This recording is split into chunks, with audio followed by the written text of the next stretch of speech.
Dear ladies and gentlemen, excellencies, dear colleagues, as the National Coordinator for the Mediterranean, I would like to extend a warm welcome in the name of the Ministry of Foreign Affairs.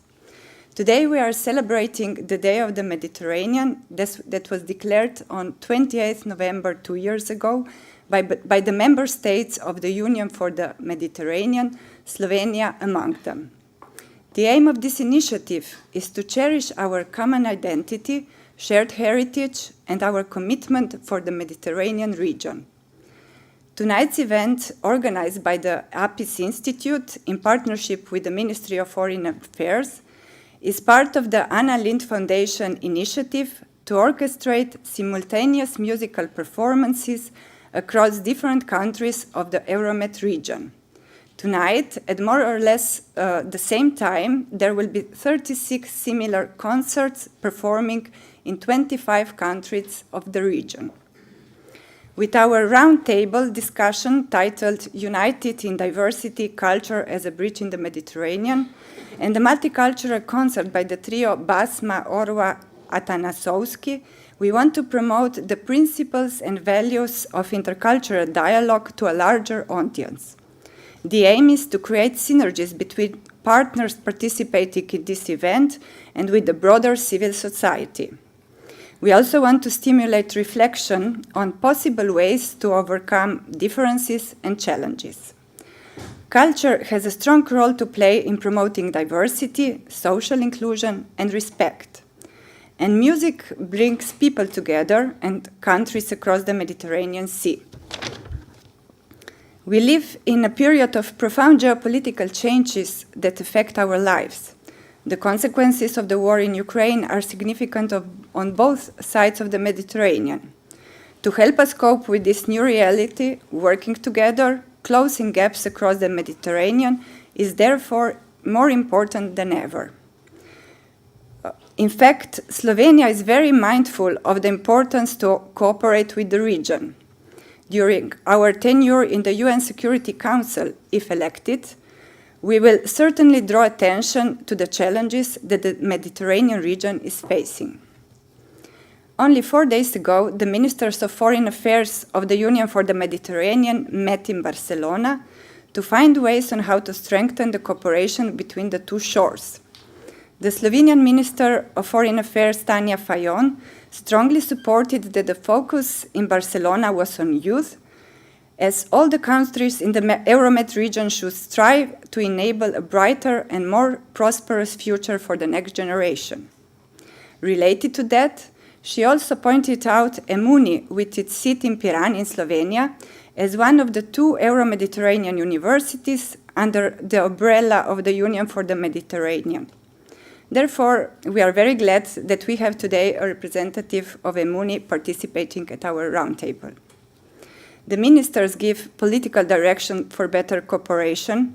However, as important as that is also overcoming the differences and getting closer together in people's minds.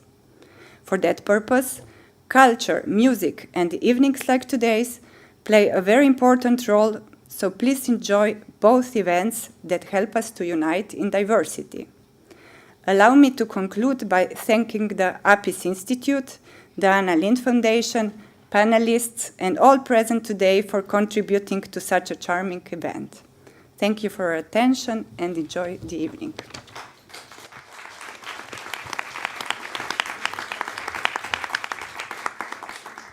Thank you very much.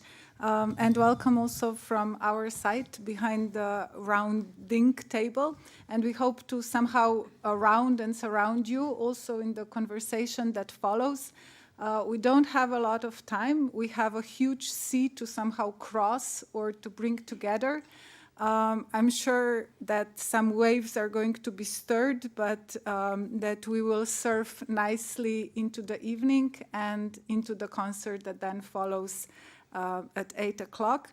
I am very happy to welcome with me Mateja Prevolšek, ambassador in Egypt until 2022, and now the head of the Department for Africa and the Middle East at the Ministry for Foreign Affairs. Ervin Hladnik Milharčič, a colleague, a journalist at Dnevnik newspaper. Yes. Then we have Jerneja, Penca, associate professor and head of academic affairs at the Euro-Mediterranean University that was mentioned. And next to me, Orwa Saleh, a musician, Syrian musician, but also Austrian musician coming from Vienna. And somehow, I guess, a wonderful beginning for the start of our conversation about the Mediterranean, since perhaps, in a way, the experience of Mediterranean can be best reflected through culture, through music, and maybe you can offer us as well, what does Mediterranean mean for you? You have come to the northern part of this sea and the region around 10 years ago, you mentioned, and these years have somehow, it seems, filled us and filled the image of the Mediterranean mostly with crisis that is not the least created by people, by not helping, but by deciding to somehow prevent, protect, or to just not care when it comes to other people fleeing or searching for possibilities. And I would be wondering, or would love to hear, how you see the Mediterranean today. What does the region present to you? Does it present somehow a circle, a possibility to cooperate? It was mentioned that concerts are going to take place in 25 different Mediterranean states around the region tonight. Does that create a moment of reflection, of sadness, of what could be, or of what is? So what is the North like for you, the north of the Mediterranean? And is it just a very painful and death-filled and torture and suffering-filled place? Or can this sea also bring somehow the joy and happiness and the horizons? So, good evening, thank you very much. It's actually a very big question. I had a different experience with the Mediterranean back then when I used to live in Syria. So my grandmother comes from Latakia, a city next to the sea. And Mediterranean was always for me summer, swimming, fish and everything. But now life changed, and also changed in our heritage. Our songs back then, like a couple of 100 years or 50 years ago, were songs about those sailors who went through the sea and came back. And now our songs, the last 10 years, about those people who went through the sea and never made it. So it's really a changing moment, and it changed me also as a human. I come from a country that was considered one of the safest destination back then, a couple of 15 years ago. And then we had a war next to us, the Iraqi war. And back then we were just watching the news, watching how many refugees are, waves, the people who are getting killed through this war, the American invasion, the dictatorship in Iraq, all of that. And we just switched the channels. And it was very shocking, very profound moment also for me as a human to realize that it could happen very fast, that you become one of those numbers, that they're not only on TV, they're your cousins, they're your family. So you start to have this realization. And that affected our culture, our songs, the way we write our own lyrics, poets. So the Mediterranean Sea turned into, in many songs, into a graveyard, or it turns in many songs into a pass. But also my experience after coming to the north, Austria is not really on the north of the Mediterranean Sea, but the northern side of it, changed me in the way that made me also open my eyes to those, to really not only consider the mothers and the fathers who had to cross the sea, but also the mothers and the fathers who opened their doors over here. It's a moment when we should realize that it could happen very fast, for reasons that had nothing to do with the people living in those areas. And I think the war in Ukraine is such a big example. It's very close, and it's not in our hands. It just could happen, and any moment we can turn from just switching the channels on the TV into people running away from war.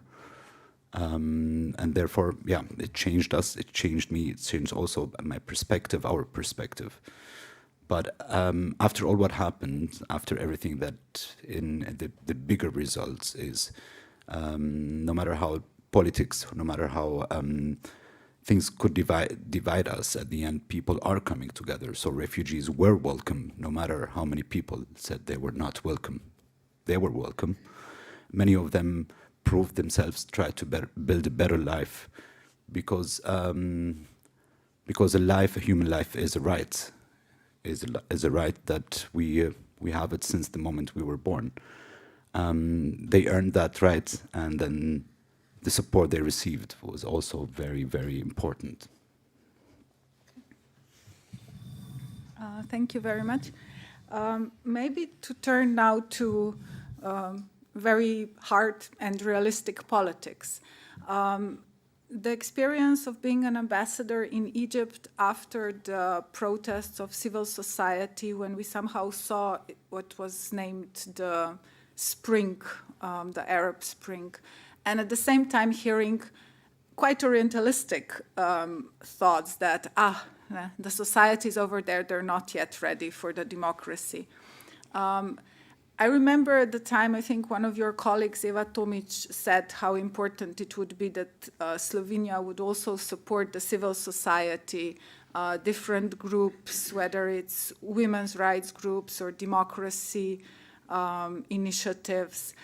How much can politics help in somehow shaping the imagination that somehow doesn't stop at this hate that often seems to fill the headlines or the death that we read a lot about, but builds on what was mentioned just now, so that people are welcome, were welcome.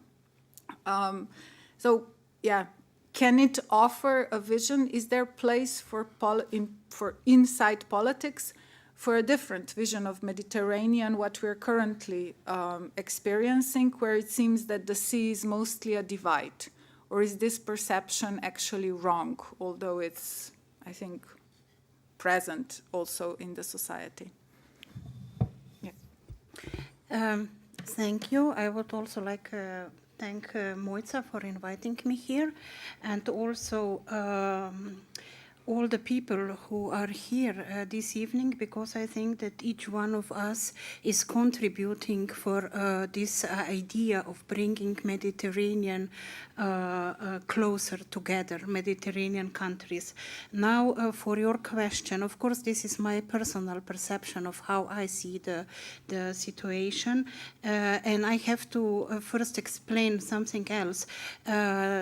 Being ambassador in Egypt from 2018 until 2022 is not my first work in Egypt, because I was in Egypt for over 8 years at the mid-90s and until 2001. So when you ask about these changes, and I can also compare, how it was then and how it is now, and I would really give my personal opinion that some things went for worse after the so-called Arabic Spring. And it's really a kind of process where it's that I sometimes call a vicious circle, because on one way, when the protest against what is going on, the human rights activists being treated, put in the prison and treated the way as they are, and media, no free media, and no freedom for civil society. When the protest against this is very public and very, country is very exposed, their reaction to that is sometimes worse than when we try to do with the in more diplomatic way, or to bring these questions on the bilateral terms, and also when having with them discussion about many other subjects, not only that subject. I was present with at the meetings in 2016, I guess, with some of the activists that are now unfortunately in prison, and there is no way that we can help them. So on one way, having the the talks with them put them in even more vulnerable position, and this is how it is. This circle somehow. You don't know where to cut to this circle, or what would bring them more positive development, or what can bring them more troubles and life-threatening actually situation. Now, I think that the situation it is now cannot stop us to have the political dialogue with the current governments, and always also come up with those questions, because this is, I think, how it can be done through our embassies there. Now, when you ask about differences, on one side, on the southern Mediterranean and North Mediterranean, I was thinking about that when Mojca invited me, and I think that yes, there is a difference in the culture, historical development, the religion, and so on. But these differences are not, for me, these are not so big. I think we could overcome this if the wealth of the countries should be divided more equally on the southern part of Mediterranean.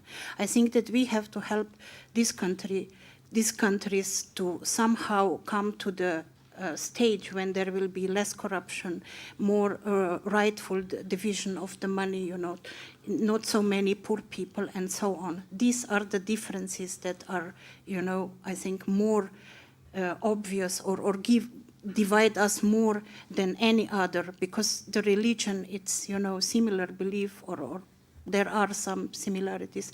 The culture, we did have a culture together with many of these countries. We share, historically relationship and so on. So I think that we have to, work on the economic progress and how to help them. I think that Slovenia is trying to be part of a lot of EU initiative, because the EU also realize that it's not going to be better with, you cannot address the migrants crisis and such things if you don't address the economic situation, the good cooperation, development, and so on first. So, and of course, I think that what is going to be talked about here today, cultural and people-to-people relationship and music can contribute a great deal to that. So, can I just ask a sub-question? How difficult is it for European representatives, political,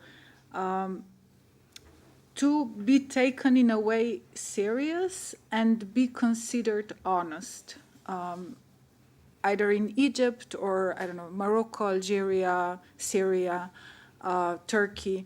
I mean, how much standing does Europe still have in their eyes?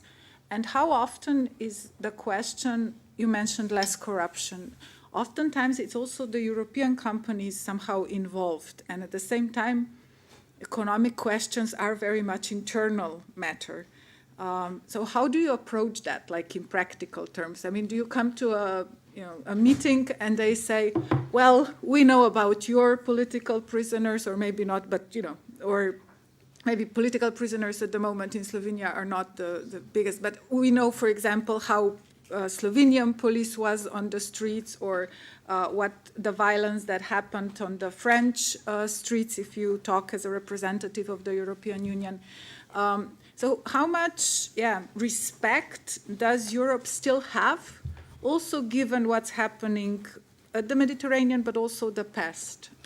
I have this feeling that they can respect you as long as you talk to them as a partner and not as somebody that you have to give a lessons. And the Europe is too many, especially the EU, is too many times, taking this approach to give a lesson, and they don't like that. So, by my experience, many times they prefer to have a bilateral talk with the different member states than talking to the whole EU. So I think that if the approach that they really see that you talk to them as a partner is bringing much better results. After all, these are many of them really big countries with a lot of influence in the region, and also with a long history. I mean, if we look at Egypt, they call themselves the mother of the civilization, and they are right. So they really don't like, and you don't come anywhere if you come to them with criticizing and only with the criticism. If you come to them as a partner, okay, let's talk about this, and let's admit, here are your problems, and so on. Some of the conversation can be also good if we offer cultural programs or program of the students exchange and so on. So I think it's important the way how we approach them and how we we want to be partners, and I know that maybe in Egypt is a bit easier because Egypt in Slovenia is very popular. A lot of Slovenian tourists come, and they know this, and they like this, and they want to encourage more. So maybe it's a bit easier than in some other countries. But I think in any of them, I was also accredited to Jordan, but Jordan is maybe a little bit of a different situation. It's very like-minded on the question of human rights and so on. But in all these countries, they first of all want respect, and I think we can understand that. Okay, Ervin, your somehow relations in the Mediterranean go way back in a way, also to the 90s when you were a correspondent first in Cairo and then in Jerusalem. But then you were also in Cairo during the protests, somehow the rise of the civil society. But you were also on the ship Triglav going from the north to south when it still had a mandate and there was still this idea that the states are going to do their duty and save people drowning from the sea, that now is somehow has been taken over by the civil society. And not least, probably, it's also the time that you spent in Palestine that somehow shapes the picture of the Mediterranean that you have. And I'm wondering, is this one picture? Can it be thought as in one whole dimension, or is that too complicated? Well, Kristina, I'm a simple soul, I see the Mediterranean as a filter. I was born 15 minutes away from the sea in Nova Gorica, and the first time I escaped to the east was in high school, 74. To the east? Yeah, Istanbul and okay. Sort of. Istanbul, it's Mediterranean, the east, south, whatever. Just wanted to check whether it's east towards Maribor and Warsaw, no. or okay. That's the northeast. Okay, and I was listening to Her Excellency, the ambassador, about what can we offer the other side. because I was always curious what's on the other side. And I was wondering, what was my gift to the other side? And I think I have something. In '95, I came to Cairo after 5 years in Bosnia and the Yugoslav wars and so on. And it was at the time just after Srebrenica. And the editor of the Al-Ahram Weekly, Hani Shukrallah, God bless his soul, I'm not sure in which heaven he is, because he was born as a Copt, then he married a Muslim and had to change religions, but basically he was a communist. And he asked me, first, I went because I needed him, and I asked him, well, what did you do before? I said, I spent 4 years in Bosnia. And it was the sheer horror on an Egyptian editor, Bosnia. Did you survive that? And I said, if you survived Cairo, I mean, yeah, sure, it's not that difficult. And he said, do you understand Srebrenica? I said, I think so. Can you write about it? I said, yes. So I wrote a story about my first sort of cultural exchange with the Arabs was a column about genocide in Europe.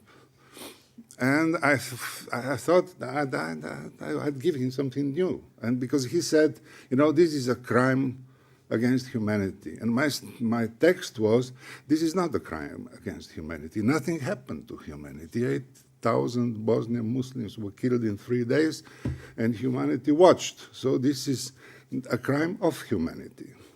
What we journalists do, we switch arguments around for the entertainment of the readership. And when I saw the column published, I was very proud because, to the left was Edward Said column, and I was reading his book about how we Europeans look at the Orient, and what we see is just our dreams and the banality of our cultural heritage. So I started to think about this, Orient, Europe, what can we tell each other as we come from different cultures, different religions, and I realized that we don't, really. I mean, and my moment of, how the Japanese call it satori, enlightenment, when I did a crash course in Arabic music. So I did Kulthum, Fairuz, Marcel Khalifa, the whole sort of Arab pop, mostly Egyptian, really. And I listened to a Sufi concert somewhere in the old part of Cairo, which was made for tourists, really. And I felt an expert, said, I'm going to write about Arabic music, but I need to talk to a musician. And somebody gave me the phone number of Fathi Salama, who was the leader of a band called Sharkiyat. But this was before internet, and I didn't have a CD, so I didn't have a clue. But Fathi Salama, he sounded Arabic enough, sort of Oriental. And so I called him. I said, "Can I interview you?" And he said, "Yes, of course." And he said, "Come to Shubra, which is a Christian part of, mostly Christian, Coptic of Cairo. I have a studio there." And I already was sort of thinking, studio, in a historic part of Cairo, this will make a good story. And I knew that the drummer of the band was called Hercules, and he was from Khartoum, or from somewhere from Sudan, Anuba. I said, this will be really good, sort of describing the exoticism of the Arab world to a Slovenian public. This was my job. So I went, and already from the street, I could hear pandemonium. I went up, there was a studio, and there were 5 or 6 madmen creating complete chaos. And there was the Fathi Salama on an electric piano playing, it looked like a scene from hell. So I asked him, what are you doing? And Fathi Salama, later we became friends. I mean, he was an incredible person. He said, we're trying to combine our interpretation of the New York free jazz with Swiss punk rock. And I felt, okay, I'm home. This is my world. And then we were discussing Thelonious Monk, George Avenel, and the Ramones. I mean, because he knew more about Swiss punk. Actually, I didn't know anything about Swiss punk, so he was educating me about Swiss punk. And I think that, the situation as I see it is this story about us white Christians living here in a developed part of the world, looking to the other side, what can we teach them, and help them develop, and so on. It doesn't convince me. I mean, I don't want to sound romantic, but what I encountered from Cairo up to Kabul and down to Khartoum is a world where, yes, the Mediterranean is a filter. It blocks a lot of things on the shores, but it lets much more through.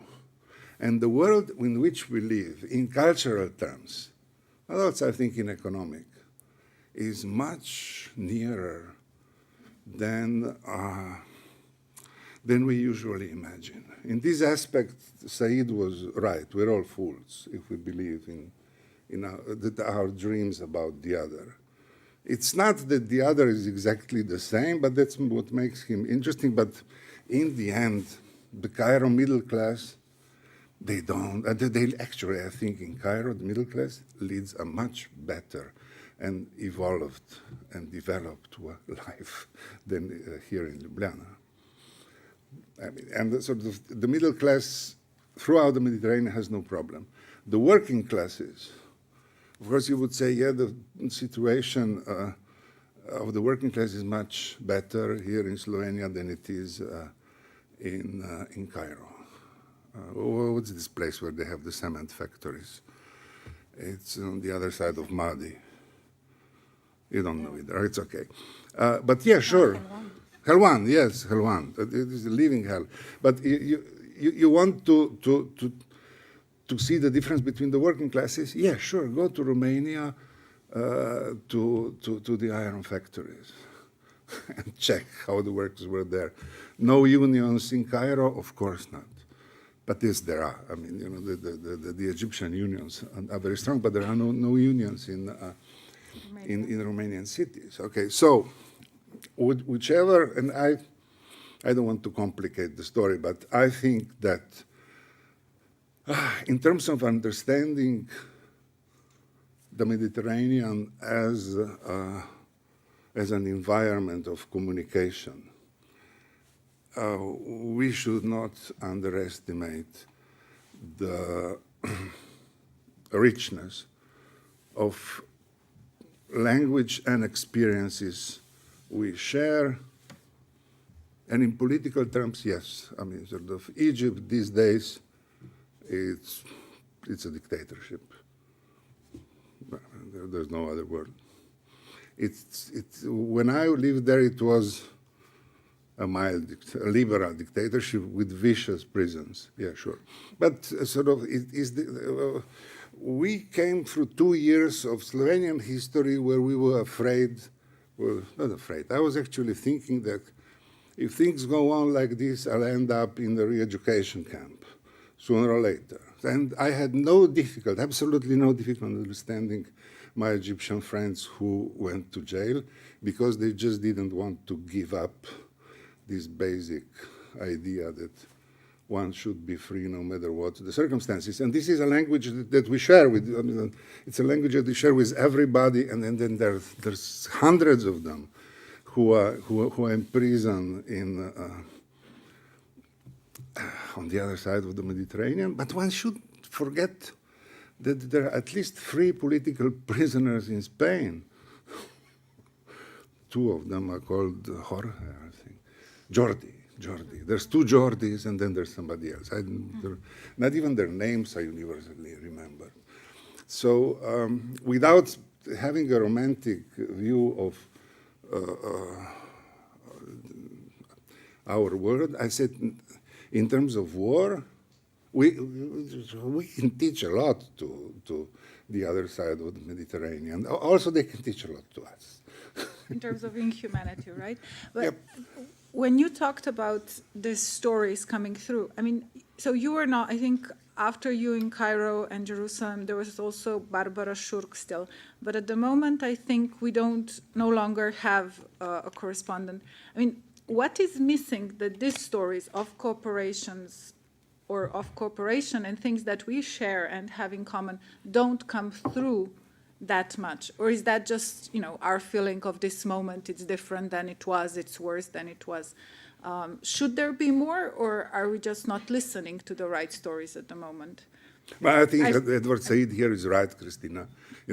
When we look at the Orient, whatever geographically we define the other side of the Mediterranean, we see our dreams, the dream of the Orient. I mean, the way Said described it, that's it. But it's also true of the Arabs and everybody else. They also dream Europe. And it's unfortunate that these dreams encounter each other on the Balkan route of the refugees. So when I drove down to Georgia, Idomeni, to the camps, and with my idea of hops, I want to talk to people who come from Syria, from Sinjar. I mean, I want to talk to the Iraqis with the little Arabic that I can speak, but enough to hear their experiences. But I was very curious about how my dream of the Orient realizes in the rain in the Balkans. But the really shocking thing was that their dream of Europe was the same that the Eastern Europeans had about Europe 20 years before.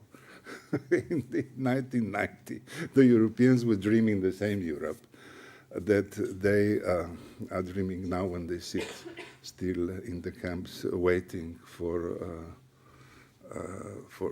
visas or whatever. But okay, my point is simple. I think we have a common language and we have a common experience. But a lot of work is being invested into showing these experiences as completely incompatible and different. Now, Dr. Jerneja Penca, you work at the academic field, it seems, or university. And that seems to be something that shows great potential, because if we somehow search for the oldest university in the world, we go to Morocco, and I will make a fool of myself, but I think it's University of Caracuena or something like that. That was in the 9th century, established by Fatima al-Fihri, and is somehow still today presented as, or it's incorporated in the Moroccan university system. You're looking at a very, let's say, modern area when it comes to ecology. And I know it goes back, decades, but it seems it has more and more potential. And you're looking also at, if I'm not mistaken, the governance and how these social ecological themes are somehow shared experiences built upon. And I'm wondering, what does Mediterranean mean to you? Because when we talk about oceans warming, we rarely talk about Mediterranean. We hear about Arctica and Antarctica. And when we talk about plastic in the sea, we hear about the islands somewhere in the Pacific that can be made out of rubbish. And I'm wondering, as a professor at the university that has in its name Mediterranean, how does this cooperation work? Are political or governance structures helping, or are they mostly an obstacle for the visas, for the better cooperation and experience and knowledge sharing? Yeah, thank you. Quite a few questions there, and as an academic, I'm analytical, so apologies if I'll miss one of them. What does the Mediterranean mean to me? It certainly means the focus of my work, because although I have studied governance of environmental governance at the global level, at least since I've joined the Euro-Mediterranean University, EMUNI, I have, of course, focused my work on this region for a very obvious reason that I should have an overlap between the focus of the university and the focus of my work, which used to be more global. So it certainly is a focus now, both in this area of research that I do in environmental governance, but also in my role as the head of academic affairs, which is more horizontal and where I work for cooperation among higher education institutions in the Mediterranean through projects, through study programs, through exchanges, through events and other methods of having a dialogue. The Mediterranean, I think your question reflects the importance of the position you take. So whereas you were mentioning that we rarely mention the Mediterranean as I believe in the discourse of climate change or plastic pollution, to me, that's quite the opposite. In fact, the Mediterranean, from the scientific point of view, now that we have more precise models of how climate will be affected, it is one of the hotspots for climate change.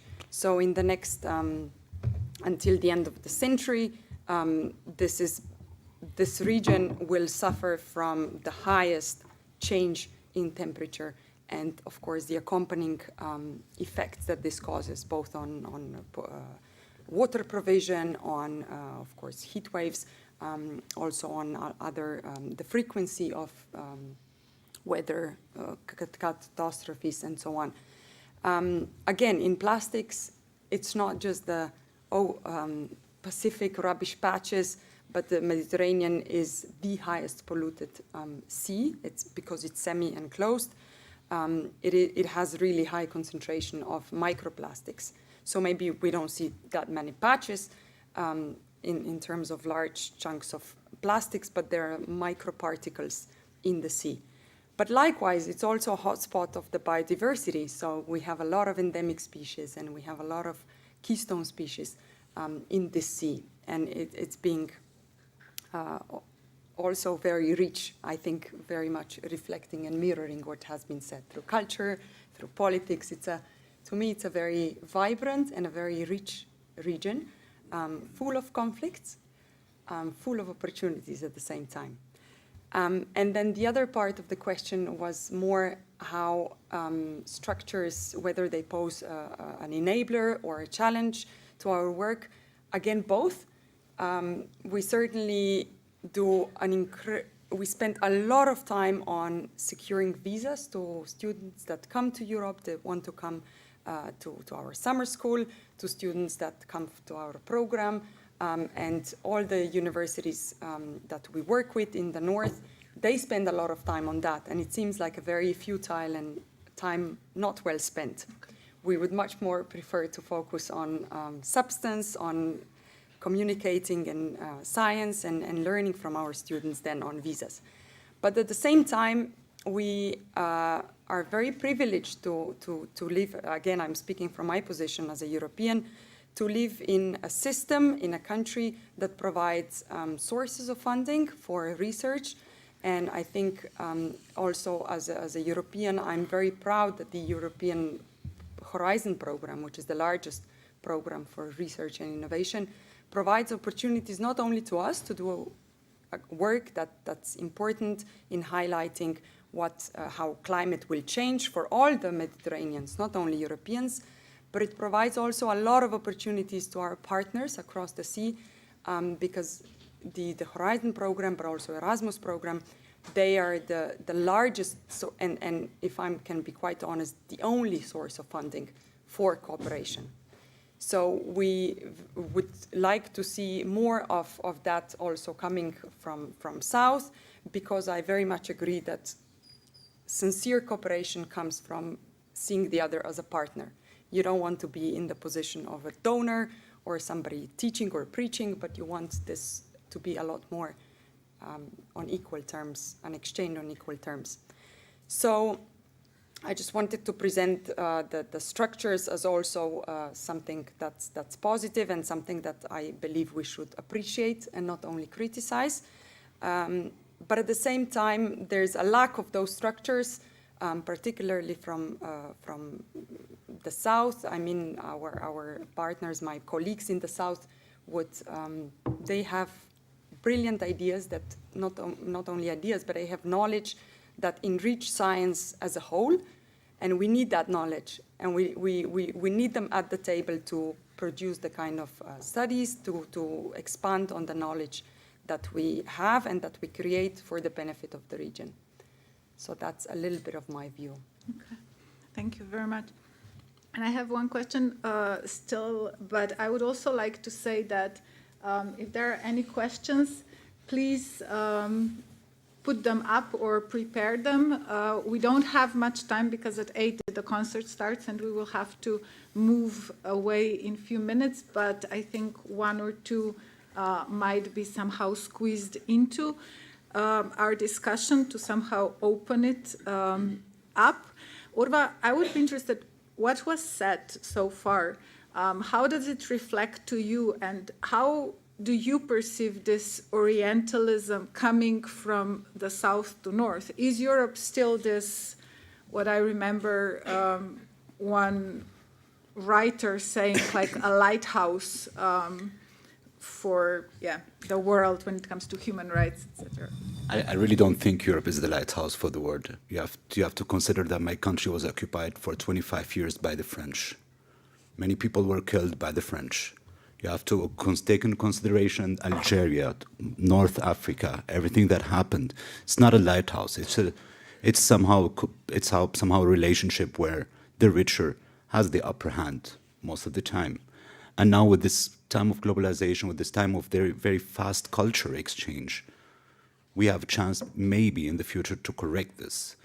But in many years also, this power is moving between the north and between the south throughout thousands and thousands of years.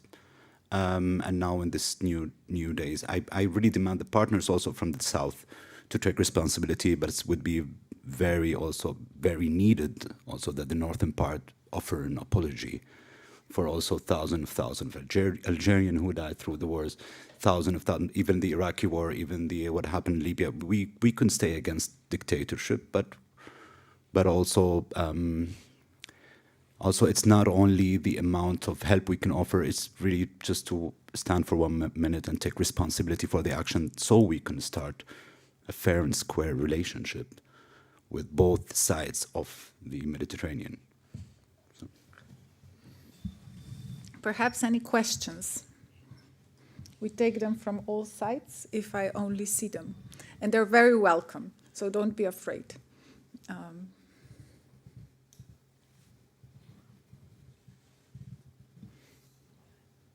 No? No one? Well, yes? Bothered me all the time. We talk about a mass of people, thousands and thousands of people living on no man's land. Okay. And maybe if you they are human, as we are. So, what about right to have a right? Okay. That's all. Do they have right to have a right? I should add. I remember because when we were talking, I think you mentioned just before how it became more personal. Do I understand this correctly, right? You're talking about individual humans. I mean, I know that everyone could maybe speak about it better than me, but from a very personal experience, I treated the human rights in a very, very light way because out of ignorance, out of not living a situation when you can feel it. Those people have rights, the same thing that people of the northern side have rights, and there is no they. We're really very tiny. It's even the Mediterranean is a very, very tiny if you take in consideration. But I think the others will be able more to talk about those rights than I. So. Can I'll dare to just add a little bit. how much space, because if I understood correctly before, human rights are a bit of a problematic theme in terms of politics or political talk, because there is fear that it can have bad repercussions or bad consequences for the other side. So how confident is the talk of rights of a single human when it comes to political conversation?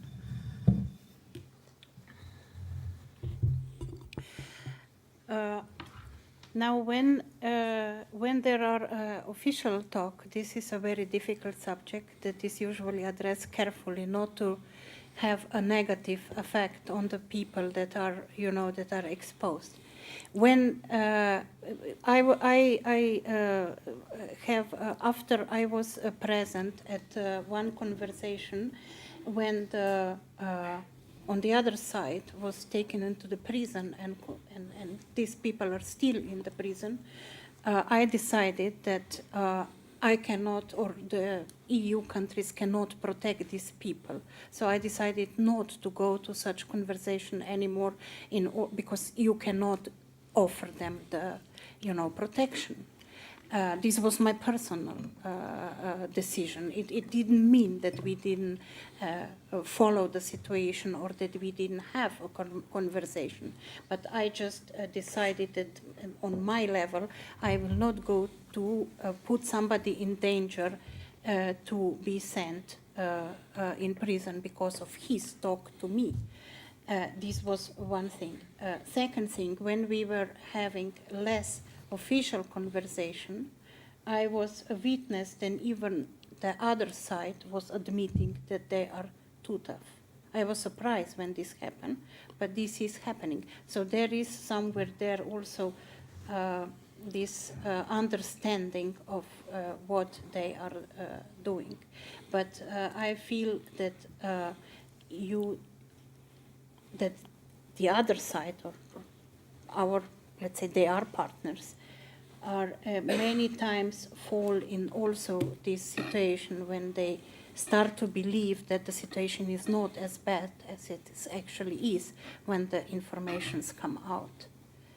You see, so they are kind of, I don't know, like many decades ago we didn't know everything what was going on, They just, don't follow or believe that the situation is too much, and that the situation is not so bad, and what they are doing, it's needed for the protection against terrorism, against, to keep in power, not to again come to the situation as it was during the Arab Spring, because this bring only more and more unrest in the region, and so on. They have a lot of excuses when you talk to them about this.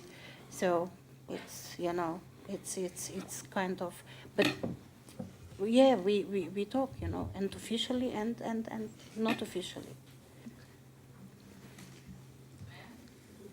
Okay, yes, and then we will actually, I think, because people are showing me the clock as well, so I am very happy for a very short question and short answers, and then we will have to wrap up because the concert is coming at 8.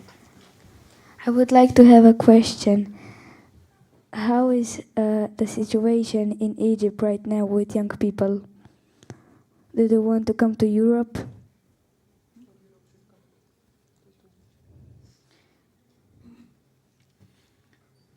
Yeah, do we have any answers? Are Well, we there have any yes, but students who want to come to Europe? Well, sure, yeah. I guess a lot of people want to come to Europe, and I guess a lot of Europeans also want to go to Egypt for perhaps different reasons. I'm not sure I'm the best one to answer about the as young as you, because our students are about 10 years older than you. But I think if I just I also don't want to enter into the.